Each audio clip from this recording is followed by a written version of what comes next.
మిథున్ రెడ్డి గారితో ములాఖాత్ ఇవాళ జరిగింది. ఆయన కలిశారు. కలిసినప్పుడు కూడా ఆయన చెప్పిన మనోవేదనని కూడా ఇవాళ మీరందరూ కూడా విన్నారు.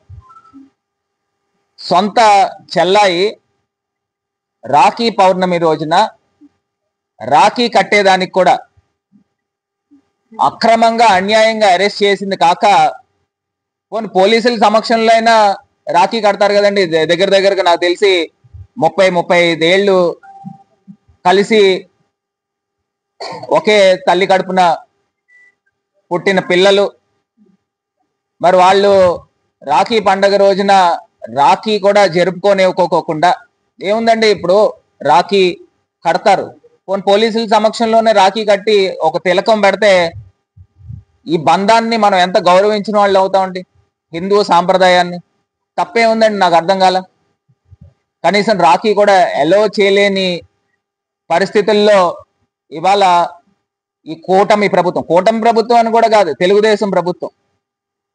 ఎందుకంటే ఈ కూటమిలో మిగతా వాళ్ళకి ఎవరికి కూడా పెద్ద వాయిస్ లేదు, వాళ్ళు ఉన్నా లేనట్టే కింద పరిగణిస్తూ ఉన్నాం.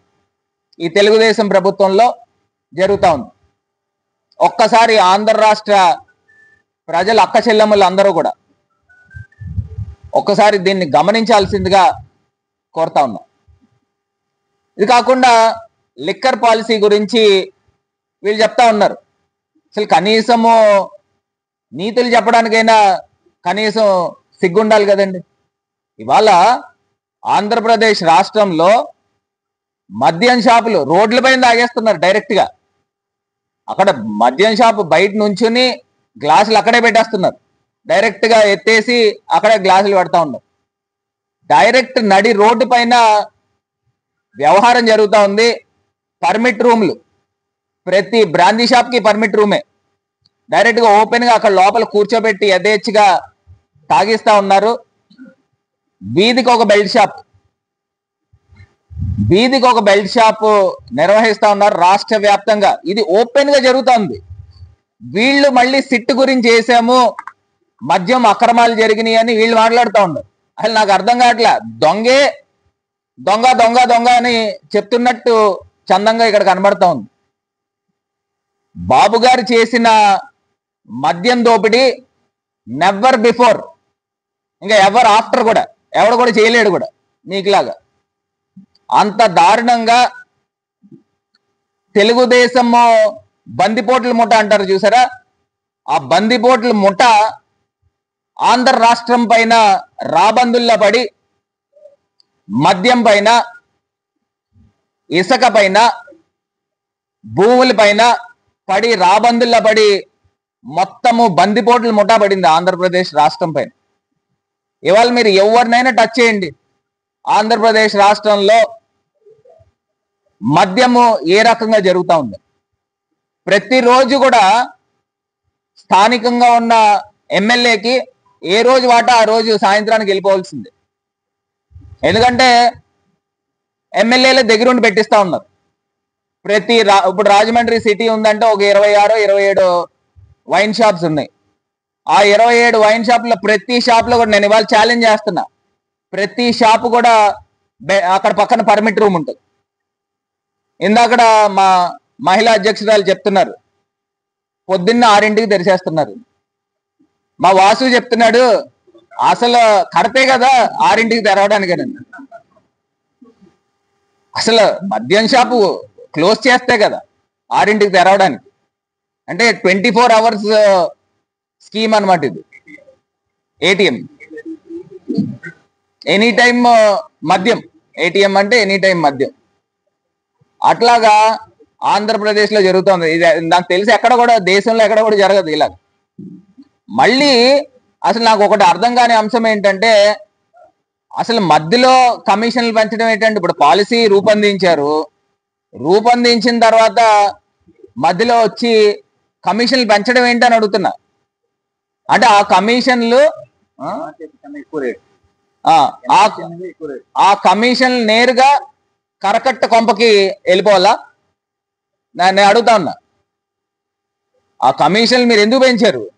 ఆ కమిషన్ డైరెక్ట్ గా కొంత మీరు బ్రాందీ షాపుల వాళ్ళు కొంత తీసుకోండి 10%, 90% మటుకి డైరెక్ట్గా సూట్ కేసులు పంపించేయాలనా? నాకు అర్థం కాల. అసలు పాలసీ రూపొందించిన తర్వాత 2 సంవత్సరాలు పాలసీ రూపొందించిన తర్వాత మధ్యలో మద్యం ధరలు ఎందుకు పెంచారని అడుగుతున్నా. దీనికి సమాధానం చెప్పాలి. ఇది కాదా స్కామ్ అంటే? ఇవాళ 2015లో మీరు ఏదైతే డిస్టిలరీలకి ప్రివిలేజ్ ఫీ, నాకు తెలిసి 3,000 కోట్ల రూపాయలు ప్రివిలేజ్ ఫీ అప్పటికే ఏపీ ఎస్బిసిఎల్కి ఈ డిస్టిలరీస్ వాళ్ళు డబ్బు కట్టాలి. ఆ ప్రివిలేజ్ ఫీని మాఫీ చేశారు. దీన్ని కాగ్ కంట్రోలర్ ఆడిటర్ జనరల్ దీన్ని తప్పుపట్టారు. అసలు మీరు ప్రివిలేజ్ ఫీని ఎందుకు మీరు మాఫీ చేశారని నేను అడుగుతా ఉన్నా. అసలు మాఫీ ఎందుకు చేశారు? దీన్ని ఏమంటారు తెలుసా అండి? 3,000 కోట్ల రూపాయలకి మీరు డిస్టిలరీలకి బెనిఫిట్ చేశారు. అంటే దీన్ని మీరు బెనిఫిట్ చేస్తే క్విట్ ప్రోకో అంటారు. మీకు ఎందుకు అమితమైన ప్రేమ ఆంధ్రప్రదేశ్ రాష్ట్ర ఖజానాకి, ఎక్స్చెక్కర్కి 3,000 కోట్ల రూపాయలు ఎందుకు లాస్ చేశారని అడుగుతున్నా. ఎందుకు ప్రివిలేజ్ ఫీని మాఫీ ఎందుకు చేశారు? దానికి కారణం చెప్పాలా? అంటే గవర్నమెంట్ ఎక్స్చెక్కర్కి నష్టం జరగలేదండి? దీన్ని అప్పట్లో ఎక్సైజ్ మినిస్టర్ కొల్లు రవీంద్ర పైన అప్పట్లో 2003లో సిఐడి వారు దీన్ని కేసు కట్టడం జరిగింది. కొల్లు రవీంద్రతో పాటు మిగతా వాళ్ళు, నాకు తెలిసి గవర్నమెంట్ పైన కూడా ఉంది. ఇందులో సెక్షన్స్ కూడా 166, 167, 409, 120B, రెడ్ విత్ 34, అవినీతి నిరోధక చట్టం సెక్షన్లు 13/1D, రెడ్ విత్ 13/2, ఇవన్నీ కూడా సెక్షన్స్ అప్పుడు సిఐడి కేసు కట్టడం జరిగింది. అంటే ఇవన్నీ ఎందుకు జరుగుతున్నాయని అంటే మీరు ప్రివిలేజ్ ఫీ ఎందుకు తగ్గించారు? ఇవాళ ఆంధ్రప్రదేశ్ రాష్ట్రంలో మీరు లెక్క పెట్టుకుంటే సుమారుగా 60,000 తగ్గకుండానే 60,000 బెల్ట్ షాపులు ఇవాళ ఆంధ్రప్రదేశ్ రాష్ట్రంలో ఉన్నాయి. మీరు ఇవాళ లెక్క కట్టుకుంటే సుమారుగా ఒక 12,000 నుంచి 13,000 పర్మిట్ రూమ్లే ఉన్నాయి ఆంధ్రప్రదేశ్ రాష్ట్రంలో. అంటే బెల్ట్ షాపుల దగ్గర కూడా రూమ్లే. అక్కడ బెల్ట్ షాపుల దగ్గర ఉత్తిగా ఏదో బ్రాందీ లేకపోతే విస్కీనో అమ్మరు, నేరుగా అక్కడే పక్కన కూర్చోబెట్టి బార్ల కింద తాగిస్తా ఉన్నారు. ఇది ఇంత దారుణమైన పరిస్థితులు ఇవాళ ఆంధ్రప్రదేశ్ రాష్ట్రంలో ఉన్నాయి. దీన్ని ప్రజలు గమనిస్తున్నారు. ఒక పక్కన దొంగే ఎదుటి వాడిని దొంగ దొంగ అని సంబోధిస్తున్నాడు అని కనీసము ఇంగిత జ్ఞానం లేకోకుండా ఇవాళ ఆంధ్రప్రదేశ్లో జరుగుతోంది. నేను అడుగుతా ఉన్నానండి, జగన్ అన్న ఏం తప్పు చేశారండి? పాలసీని ఇంకా కఠినతనం చేశారు. ఎక్కడైనా ఒక్క బెల్ట్ షాప్ ఉందా 2019 నుంచి 24 మధ్యలో? ఒక్క బెల్ట్ షాప్ లేదు కదా. ఎక్కడైనా బ్రాందీ, ఎక్కడైనా మద్యము నేరుగా అక్కడ బ్రాందీ షాప్ దగ్గర తాగేదానికి లేదు. నువ్వు ఏదైనా మద్యం కొనుక్కుంటే నువ్వు తీసుకుని ఆ బాటిల్ తీసుకుని ఎక్కడికైనా ఇంటికో లేకపోతే ఎక్కడికైనా వెళ్ళే పరిస్థితులు. అసలు డ్రంక్ అండ్ డ్రైవ్ ఇమీడియట్ గా ఎక్కడైనా పట్టుకుంటే కేసులు కట్టే పరిస్థితులు. మొన్న నాకు ఆశ్చర్యం వేసింది, ఇక్కడ మోరంపూడి సెంటర్ దగ్గర పోలీసులు డ్రంక్ అండ్ డ్రైవ్ పట్టుకుంటా ఉన్నారు. నేను అడుగుతా ఉన్నా, పోలీస్ డిపార్ట్మెంట్ చెప్తా ఉన్నా, ఎస్పీ గారికి, మీరు డైరెక్ట్ గా బ్రాందీ షాప్ బయట నుంచోండి, ఆ బండి వేసుకుని వచ్చేస్తా ఉంటాడు, అక్కడే మీకు డైరెక్ట్ బోల్డ్ కేసులు దొరుకుతాయి. ఎందుకంటే అక్కడే పర్మిట్ రూమ్లు ఉన్నాయి, అక్కడే తాగిస్తున్నారు, అతనే బండి వేసుకుని అక్కడే వస్తాడు. మీరు అక్కడక్కడ సెంట్రల్ దగ్గర ఎందుకు? బ్రాందీ షాప్ బయటే నుంచుంటే మీరు ఇంకా కొంత అరికట్టిన వాళ్ళు అవుతారు డ్రంక్ అండ్ డ్రైవ్ని బార్ల దగ్గర. ఈ పరిస్థితులు ఆంధ్రప్రదేశ్ రాష్ట్రంలో ఉన్నాయి. జగన్మోహన్ రెడ్డి గారు ఇంకా షాప్స్ ని మినిమైజ్ చేసి ఆ రేట్లు పెంచి లిక్కర్ సేల్స్ ఏమో తగ్గిని, ప్రభుత్వానికి వచ్చిన ఆదాయం పెరిగింది. గతంలో 2018-19లో చంద్రబాబు నాయుడు గారు దిగిపోయే టైంకి 18,000 కోట్ల రూపాయలు రాష్ట్ర ఖజానాకు వచ్చే సేల్స్ అయితే జగన్మోహన్ రెడ్డి గారు దిగిపోయే టైంకి 25,000 కోట్ల రూపాయలు, 25,000 కోట్ల రూపాయల ఆదాయం వచ్చింది. అంటే సుమారుగా 7,000 కోట్ల రూపాయలు అదనంగా సేల్స్ పెరిగినప్పుడు ఇక్కడ అవినీతి ఎట్లా జరిగిందని అడుగుతున్నా. అసలు జరిగేదానికి ఆస్కారమే లేదు. ఇప్పుడు ఇచ్చిన డిస్టిలరీలకు అందరికీ కూడా కాంపిటేటివ్ కమిషన్ ఆఫ్ ఇండియా వాళ్ళతోనే స్క్రూటనైజ్ చేయించారు. వాళ్ళతో స్క్రూటనైజ్ చేయించి డిస్టిలరీలకు ఎవరెవరికి ఎంతెంత ఆర్డర్స్ ఇవ్వాలనేది ఒక సిస్టమేటిక్ గా జరిగింది. మీ టైంలో హ్యాండ్ పిక్ ఒక 3-4 డిస్టిలరీలకి 60-70% ఆర్డర్లు ఇచ్చేవారు, అంటే వాళ్ళ దగ్గర నుంచి కమిషన్ తీసుకోవడం గురించి. అది స్కామ్.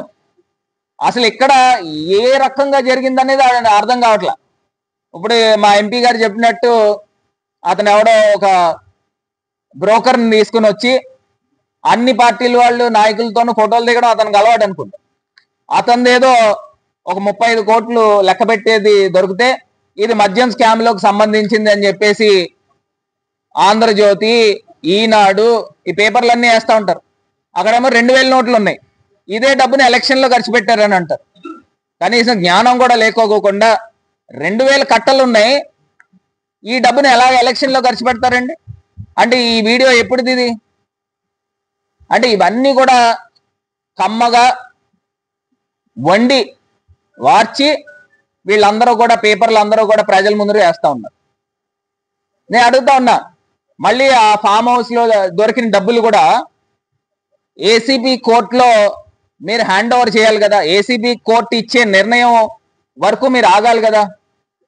ఎందుకంటే దాంట్లో ఆర్బీఐ గనక ఏసీబీ కోర్టు అప్పచెప్పింది అనుకో, దాంట్లో సీరియల్ నంబర్స్ వస్తాయి. ఆ డబ్బు ఎక్కడి నుంచి వచ్చింది, ఏమొచ్చింది అనేది క్లియర్ గా అర్థమైపోతుంది. ఈ లోపల ఇమీడియట్ గా బ్యాంక్ లో డిపాజిట్ చేయించేయడం ఏంటి? అంటే ఇక్కడ దీన్ని ఎలా కప్పిపుచ్చే కార్యక్రమం చేస్తా ఉన్నారు. అక్కడేమో మీరు చెప్పింది 12 డబ్బాలు దొరికినాయి అన్నారు. మరి 12 డబ్బాల్లో 12 కోట్లు కదా దొరకాల్సింది. ఒక్కొక్క దాంట్లో ఒక్కొక్క డబ్బాలో కోటి ఉందంటే అంటే 11 అని ఎందుకు పెట్టారు? అంటే మాకు ఎమ్మెల్యేలు 11 ఉన్నాయి కాబట్టి అది మ్యాచ్ చేయడం గురించి, ఈ మీడియాకి మళ్ళీ ఒక మంచి మసాలా ఇవ్వడం గురించి ఈ కార్యక్రమం చేస్తూ ఉంది.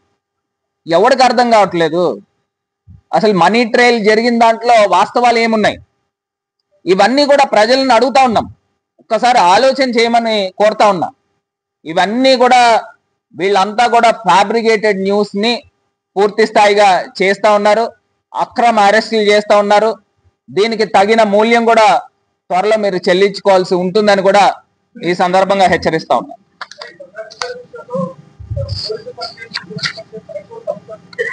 ఏదండి ఎవరు అరెస్ట్ లో? నేను అడుగుతా ఉన్నానండి, ఇప్పుడు ఈ డిపార్ట్మెంట్ కూడా హెల్త్ కండిషన్స్ బేస్ చేసుకుని అసలు ఓఎస్డి కృష్ణమోహన్ రెడ్డి గారిని ఎప్పుడో బెయిల్ ఇవ్వాల్సిన పరిస్థితులు, దాన్ని కూడా వీళ్ళు అంత కఠినతరం చేస్తూ ఇవ్వనివ్వకోకుండా ఆపే కార్యక్రమం కూడా చేస్తా ఉన్నారు.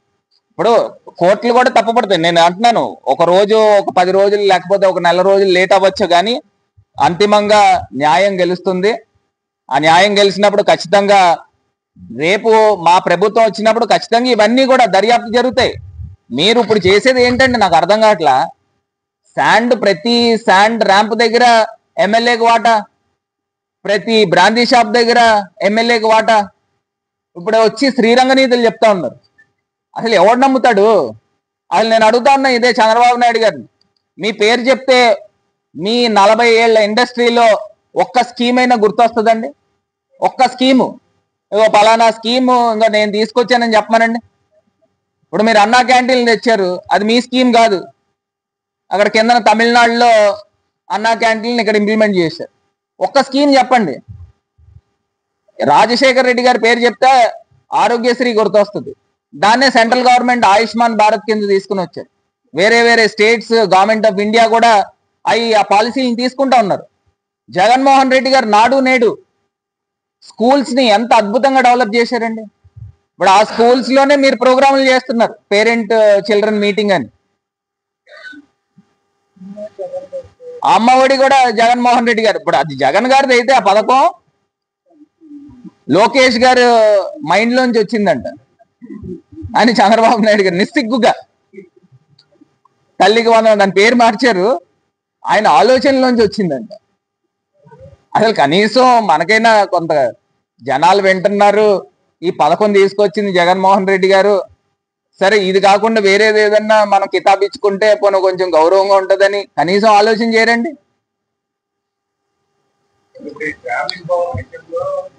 అన్న ఇది ఒక్కసారి మాట్లాడతాను.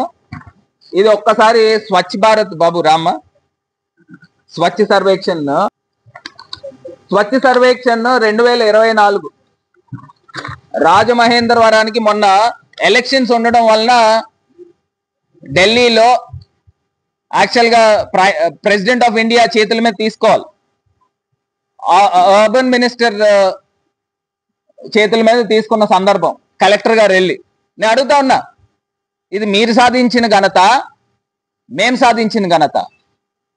ఇప్పుడు వీళ్ళు మున్సిపల్ కార్పొరేషన్ కూడా ట్రికీగా చెప్తున్నారు ఇది 2024, 25 రెండు కలిపి సంబంధించిందని. నేను అడుగుతా ఉన్నా, అసలు మీరు గనక ఇప్పుడు 2025లో గనక స్వచ్ఛ సర్వేక్షణ పెడితే ఆఖరి ర్యాంక్ ఏదైతే ఉంటుందో అది కూడా రాదు. రాజమండ్రి లాస్ట్ ర్యాంక్ ఉంటుంది చూసారా, అది కూడా రాదు. అంత అధ్వానంగా ఉంది. అసలు నేను అడుగుతున్నా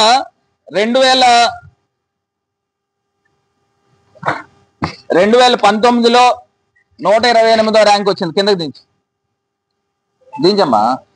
2018లో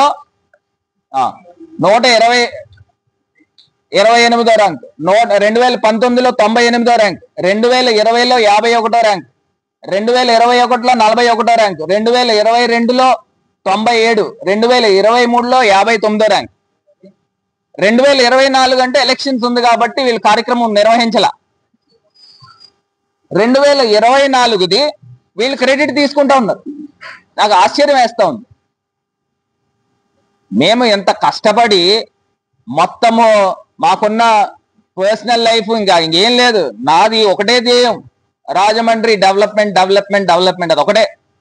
పొద్దున్న లెగిస్తే అంత కష్టపడి అప్పుడున్న మున్సిపల్ కమిషనర్ తోనూ మున్సిపల్ కార్పొరేషన్ తోనూ మమ్మకం చేసుకుని ఇంత ఫండ్స్ తీసుకుని వచ్చి గోదావరి పరిశుభ్రం చేయాలని మిషన్ గంగాలో భాగంగా 88 కోట్ల రూపాయలు తీసుకొచ్చాను.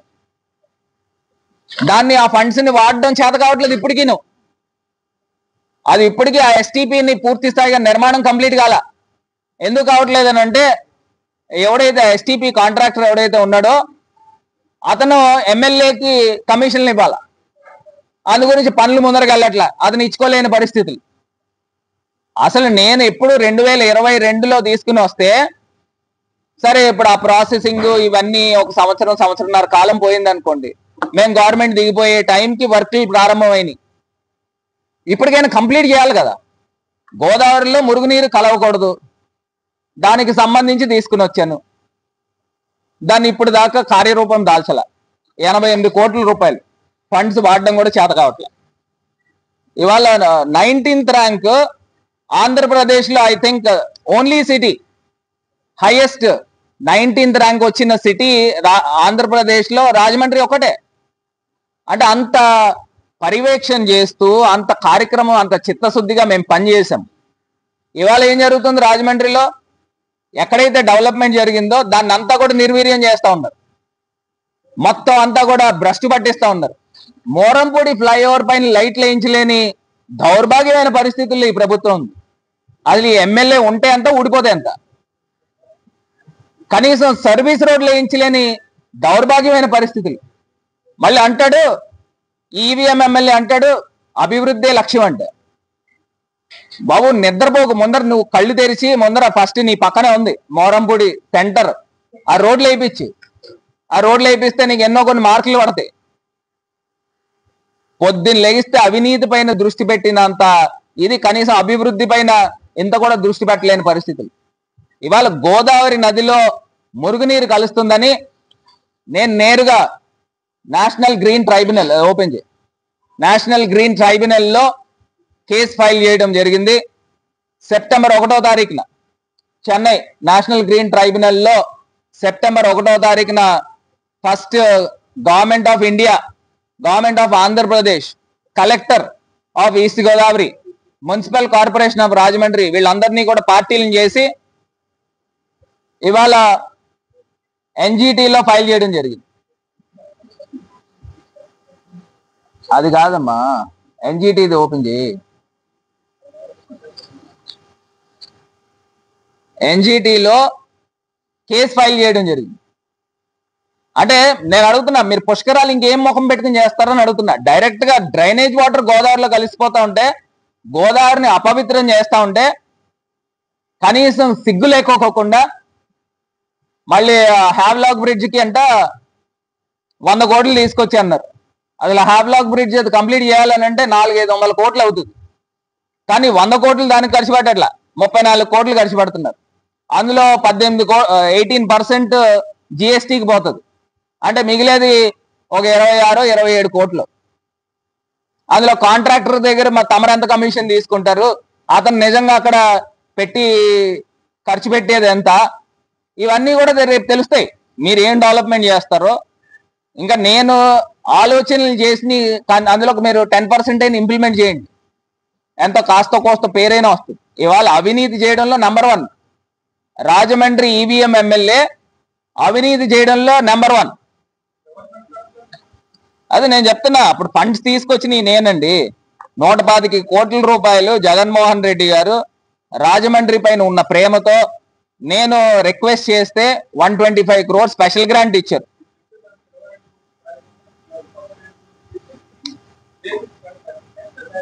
అదే ఇప్పుడు ప్రతి 6 నెలలకు ఒక శంకుస్థాపన చేస్తాడు. మేము అప్పుడు ఆల్రెడీ ఆదిమూలపు సురేష్ గారు వచ్చి మేమిద్దరం కలిపి అక్కడ శంకుస్థాపన చేసి 26 crores తో వర్క్ స్టార్ట్ చేయాలి. అసలు ఎలక్షన్ ముందరే స్టార్ట్ చేసేయాలి. కాకపోతే ఎలక్షన్ టైంలో ఇవన్నీ కూడా మెస్సీగా ఉంటది అని చెప్పేసి నెక్స్ట్ చేద్దామన్న ఉద్దేశంతో ఆగాం.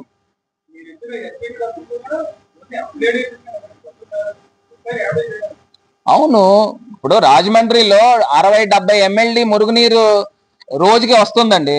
ఇక్కడ ఉన్నది 30 MLD ప్లాంట్ ఉంది. అప్గ్రేడేషన్ కాదు, ఎక్స్టెన్షన్. ఇంకో 50 MLD ఎక్స్టెన్షన్. దానికి సంబంధించి డబ్బు, ఆ డబ్బుతో పాటు కాంపోనెంట్స్ కూడా డ్రైనేజీలు కృష్ణానగర్ లోను కొన్ని చోట్ల జరిగే డ్రైనేజీలకు కూడా ఈ కాంపోనెంట్స్ లో మిక్స్డ్ ఫండ్స్ అన్ని మ్యాచింగ్ గ్రాంట్స్. ఒక్కసారి ఇది పెట్టమ్మా, ఇది కాదు పెట్టి ఇదంతా కూడా మార్గాని భరత్ రామ్ పైకి వెళ్ళు before the National Green Tribunal Southern branch at Chennai. ఇది in the matter between Margani Bharat Ram versus Union of India and others, and that includes state government కింద. ఇవాళ ఒక్కసారి ఇది principal secretary of municipal administration urban development కింద. వీళ్ళందరినీ కూడా పార్టీలు చేసి రేపు గ్రీన్ ట్రైబ్యునల్లో వీళ్ళు తగిన మూల్యం చెల్లిస్తారు. ఎందుకంటే దీనికి ఉన్న మొత్తం సమస్త ఇన్ఫర్మేషన్ అంతా కూడా గ్రీన్ ట్రైబ్యునల్లో మొత్తం అంతా అఫిడవిట్ చేయించి ఇవన్నీ రికార్డెడ్ ఎవిడెన్స్ తో గోదావరిలోకి డ్రైనేజ్ వాటర్ ఎలా కలుస్తుంది, గోదావరిలోకి చెత్త ఎట్లా వెళ్తుంది, అసలు నేషనల్ రివర్, భారతదేశంలో నేషనల్ రివర్స్ ఉన్న ఒక 10 లోపలనే ఉన్నట్టున్నాయి. వాటిల్లో గోదావరి ఒకటి. మీరు డైరెక్ట్ గా హ్యూమన్ వేస్ట్ కి సంబంధించి సీవేజ్ వాటర్ ని నేరుగా గోదావరిలో కలిపే కార్యక్రమం నిజంగా మా టైంలో కూడా జరిగింది. ఆ టైంలో మేము మనస్సు చలించిపోయి దాన్ని ఏదో ఒకటి ఆపాలి అన్న ఒక ఉద్దేశంతో మేము తీసుకుని వచ్చాం 88 కోట్ల మిషన్ గంగాలో ఎన్ఆర్సిపి నుంచి. ఇది సెప్టెంబర్ 1వ తారీఖున హియరింగ్ ఉంది.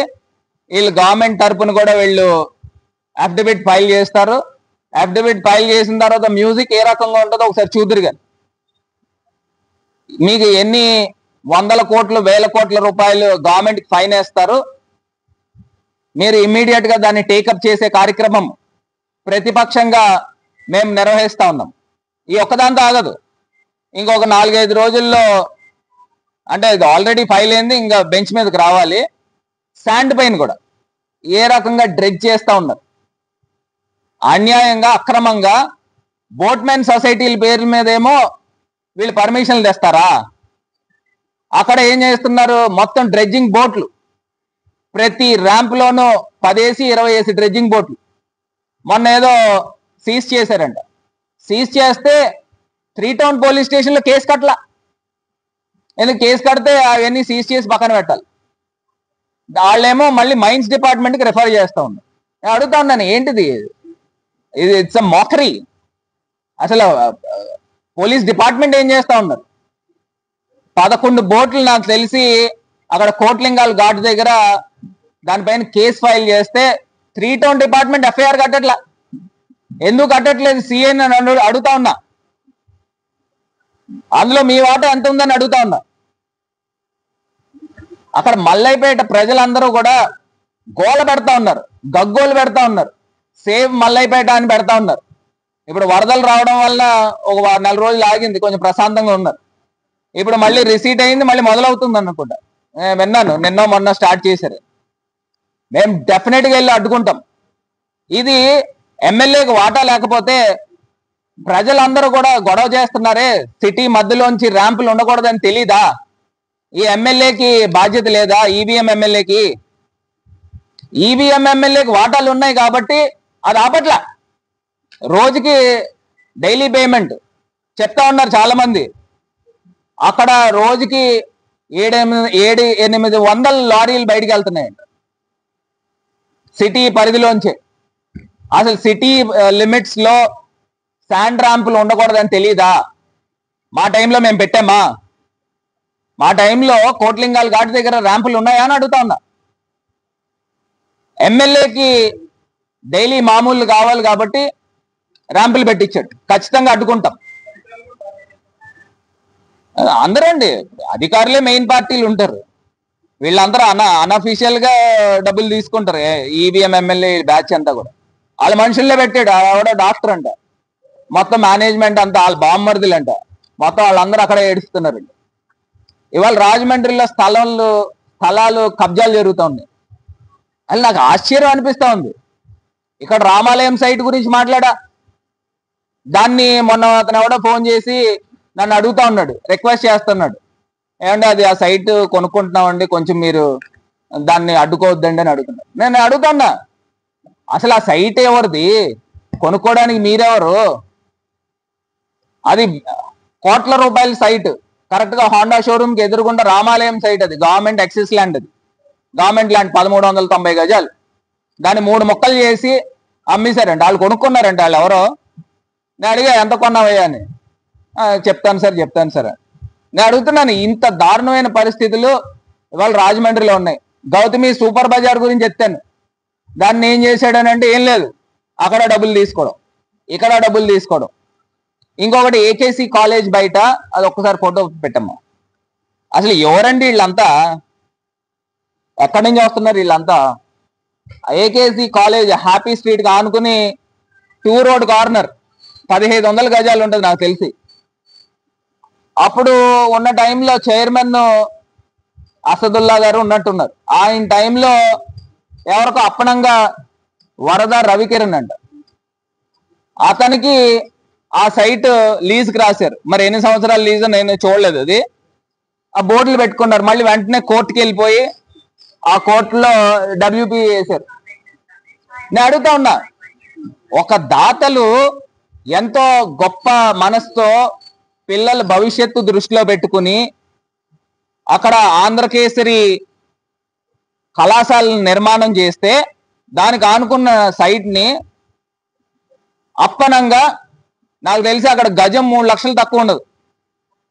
అంటే 1500 గజాలంటే 45 కోట్ల రూపాయలు విలువ చేసే స్థలాన్ని లీజ్కి అప్పనంగా ఎలా తీసుకుంటారని అడుగుతున్నా. ఎలా తీసుకుంటారు? ఆయన ఏ ఉద్దేశంతో ఏకేసి కాలేజ్ స్థాపించారు? ఆ స్థాపించిన దానికి ఏం విలువ ఇస్తా ఉన్నారు? ఇక్కడ నువ్వు స్థానికంగా ఈవీఎం ఎమ్మెల్యే కింద ఇక్కడ ఉన్నావు కదా, ఆపాలి కదా. ఇలా జరుగుతూ ఉంది. మా టైంలో జరిగినప్పుడే నా దృష్టికి వస్తే నేను ఎట్టి పరిస్థితులు ఇవన్నీ కూడా యాక్సెప్ట్ చేసిన పరిస్థితులు లేవు. ఇంకా ఒక అడుగు ముందరికి వేస్తే మా దాంట్లోనే కుమ్మక్క రాజకీయం జరుగుతుంది. అటు ఇటు కలిసిపోయి రాజమండ్రిని సర్వనాశనం చేస్తా ఉంది. సర్వనాశనం. ఏదండి? సెంట్రల్ వెజిటేబుల్ మార్కెట్ ఒక రూపాన్ని తీసుకుని వచ్చి ఇక్కడ లీజ్కి ఇవ్వకపోతే అప్పుడు government of Andhra Pradesh municipal administration ద్వారా ఆవలో లీజు తీసుకుని వచ్చి అంటే మ్యాచ్ కాల అయినప్పటికీ కూడా రేట్ మ్యాచ్ కాల అయినప్పటికీ కూడా తీసుకుని వచ్చాం. ఇప్పుడు ఇది తీసుకుని వచ్చి ఎక్కడో బొమ్మూరులో వేస్తా ఉన్నారు. ఇక్కడ ఏంటి నష్టం ఏంటని అడుగుతున్నా. మేమంటూ ఒక రూపం తీసుకొచ్చి ఒక లెవెల్కి తీసుకొచ్చాం కదా, దాన్ని తీసుకుని వచ్చి మీరు ఎక్కడో బొమ్మూరులో వెళ్తే అక్కడ వెజిటేబుల్ మార్కెట్కి ఎవరు వస్తారు? ఇవాళ రాజమండ్రిలో ఇంత దారుణమైన భూ కబ్జాలు జరుగుతున్నాయి. అక్కడ మళ్ళీ మర్చిపోయాను, గవర్నమెంట్ హాస్పిటల్ దగ్గరికి వెళ్తే ఇది చెప్తా ఉన్నాడు, ఈవీఎం ఎమ్మెల్యే వారానికి ఒకసారి వెళ్తున్నాడు అని. వారానికి ఒకసారి వెళ్ళి కలెక్షన్ చేసుకోవడానికి వెళ్తున్నాడు. అక్కడ ఎంత దారుణంగా ఉందంటే ఈయన వచ్చిన తర్వాత అంట ఓపీలు పెరిగిపోయినాయి అంట. మా టైంలో 500-600 వస్తే ఈయన వచ్చిన తర్వాత 1500కి వచ్చిందండి. 1500 పెరిగింది నీ గురించి కాదు, లేకపోతే నీ గ్లామర్ చూసి కాదు. ఎందుకు వచ్చిందని అంటే ఓపీ అక్కడ ప్రైవేట్ హాస్పిటల్లో ఆరోగ్యశ్రీ పనిచేయట్లా. ఆరోగ్యశ్రీకి వెళ్తా ఉంటే ఇక్కడ ఆరోగ్యశ్రీ గవర్నమెంట్ పేమెంట్లు ఇవ్వట్లేదు, గవర్నమెంట్ హాస్పిటల్కి వెళ్ళిపోండి అని చెప్పి పంపిస్తుంటే అక్కడ గవర్నమెంట్ హాస్పిటల్ దగ్గర రద్దీ పెరిగింది. పాపం పేద ప్రజలు ఏం చేస్తారండి? అక్కడ అంబులెన్సుల దగ్గర నుంచి అక్కడ గవర్నమెంట్ అంబులెన్సులు పనిచేయవు, ఆ ప్రైవేట్ అంబులెన్సులు అతను ఎవరినో ఒకటిని వేశారు అక్కడ హాస్పిటల్ కమిటీకి ఏదో ఇన్ఛార్జ్ కింద. ఆ కుర్రోడు వసూలు చేయడం అని అంట. నెక్స్ట్ ఎవరైనా పేషెంట్లు కాకినాడ రిఫర్ చేస్తారు, కాకినాడ వెళ్ళలేని పరిస్థితుల్లో అక్కడ వీళ్ళు పంచాయతీ కూర్చుని ఇంకో ఈ పలానా ఈ హాస్పిటల్కి వెళ్ళండి అని ఆడ పంపిస్తారు. ఆ హాస్పిటల్లోడేమో ఇతనికి ఓ 2000-3000 కమిషన్ ఇస్తారు. ఇది జరుగుతూ ఉంది.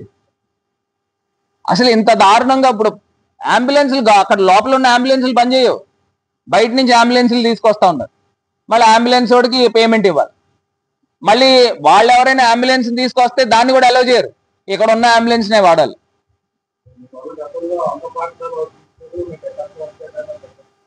అదే ఇప్పుడు నేను ఇవాళ రాజమండ్రిలో జరిగేది ఒక పెద్ద కేస్ స్టడీ, మొత్తం స్టేట్కి చూపించచ్చు.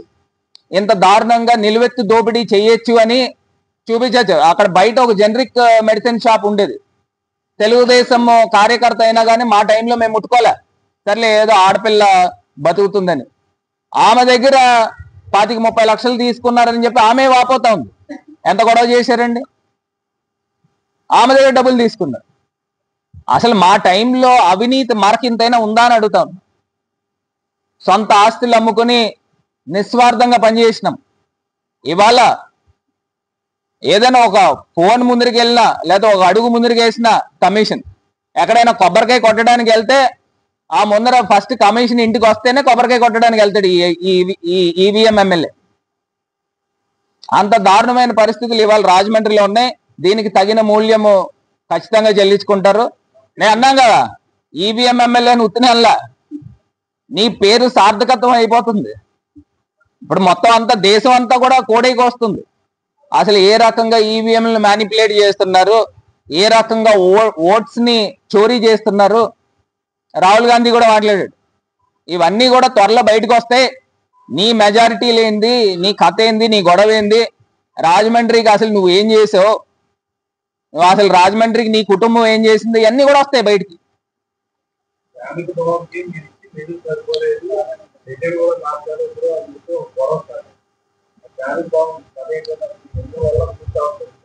నేను ఒకటే చెప్తున్నానండి, శ్రామిక భవన్ రాజమండ్రిలో పూలే అంబేద్కర్ భవన్ మొత్తం బీసీలందరికీ కూడా, సెట్టిబలిజ గౌడ కమ్యూనిటీకి, దేవాంగ పద్మశాలి కమ్యూనిటీకి, ఎస్సీలకి, అదేవిధంగా ముస్లిమ్స్కి, విశ్వబ్రాహ్మణులకి, తూర్పు కాపులకి, ఇట్లా నేను ఇంతమంది కమ్యూనిటీస్ వాళ్ళకి స్థలాలు ఇప్పించి ఎంపీ ల్యాడ్స్ నుంచి ప్రతి చోట కూడా 30 లక్షలు, 40 లక్షలు, ₹1,00,00,000 ఇలా డబ్బులు ఇచ్చి ఎంపీ ల్యాడ్స్ నుంచి, ఇవన్నీ కూడా ఒక మంచి ఆలోచనతో వీళ్ళందరినీ ఆదుకోవాలన్న ఒక ఉద్దేశంతో ఇవన్నీ స్థలాలు ఇస్తే దాన్ని ఇప్పుడు దాకా ముందుకు తీసుకెళ్లరు. ఇక్కడ అంటే పూలే అంబేద్కర్ భవన్ అప్పటికే 2 ఫ్లోర్లు వేసిపోయింది కాబట్టి దాన్ని ఏం చేయలేకపోయారు. ఇక్కడ శ్రామిక భవన్ 1 ఫ్లోర్ లేచింది, దాన్ని ఆపేసే కార్యక్రమం. అదే కిందన రాఫ్ట్ ఫ్లోరింగ్ చేసి స్తంభాలు పైకి లేపారు. దాన్ని కూడా ఆపే కార్యక్రమం చేస్తూ ఉన్నారు. ఇవాళ మొత్తం అంతా కూడా భ్రష్టు పట్టిస్తూ ఉన్నారు. ఇవాళ కంబాల్ చెరువుకి వెళ్ళండి, అసలు ఇది వరకు కలకల్లాడుతూ ఉండేది. రాజమండ్రి హ్యాపీ స్ట్రీట్కి వెళ్ళండి, కలకల్లాడుతూ ఉండేది. ఇప్పుడు వెళ్ళండి, అసలు ఇప్పుడు హ్యాపీ స్ట్రీట్ తీసుకెళ్లి అక్కడ కోట్లింగాలు శ్మశానం పక్కన పెట్టారు. అసలు ఎంత ఘోరంగా, అసలు ఎవడైనా వెళ్తున్నాడా? మళ్ళీ దానికంటే నేను నా మనుషుల్ని పెట్టి చెడగొడుతున్నాను. అసలు ముందర అక్కడికి ఎవడు వెళ్ళట్లేదా బాబు? ఇది కాకుండా గ్లో గార్డెన్, ఇలా నేను చెప్పుకుంటూ వెళ్తే రాజమండ్రిలో చేసిన అభివృద్ధి ఎంత అద్భుతంగా. మా టైంలో చుట్టుపక్కల ఊర్ల నుంచి ఆదివారం అయితే వేల సంఖ్యలో వచ్చేవారు. 50-60 వేల మంది పైన రాజమండ్రిలో ఉండేవారు. ఈట్ స్ట్రీట్ కానీ, హ్యాపీ స్ట్రీట్ కానీ. అసలు ఇప్పుడు ఏముంది? కళ ఉందా? కనీసం మనకి ఇచ్చిన బాధ్యతని పూర్తి స్థాయిగా నిర్వర్తించు. కనీసం 50% ని చేయి. రాజమండ్రిని భ్రష్టు పట్టిస్తా ఉన్నాడు ఈవీఎం ఎమ్మెల్యే సుబ్రహ్మణ్య మైదానం. ఇప్పుడు ఆ సిపిఐ వాళ్ళు సభ పెట్టారు. నేను దాన్ని బాగు చేస్తే గ్రౌండ్ ని మొత్తం చెడగొడుతున్నాను అన్నారు. మరి సిపిఐ వాళ్ళు వేల సంఖ్యలో సభ ఎలా పెట్టారండి? వాళ్ళు గొడవ చేశారా? Thank you.